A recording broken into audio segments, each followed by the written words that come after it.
જ્યાં અમારા સંતો ત્યાં અમે. જાન્યુઆરી 2022ની સંત શિબિર.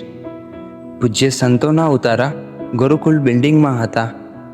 ગુરુજીએ અવરભાવમાં એ સમયે નંદવાડ લીલા ગ્રહણ કરી હતી, પણ સદાય સમત્વની ભાવનાનું પ્રતિપાદન કરનારા ગુરુજીએ અવરભાવના મંદવાડને અવગણતા સંતોને કહ્યું, સંતો, શિબિર દરમિયાન અમારું આસન સૌ સંતોની સાથે ગુરુકુલ બિલ્ડિંગમાં જ રાખવાનું છે.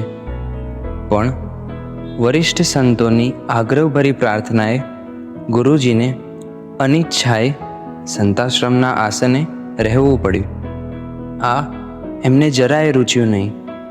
જ્યાં અમારા સંતો ત્યાં અમે એ ભાવે તેઓ માંડ એક દિવસ પછી તરત જ સંતોને બોલાવી કહ્યું,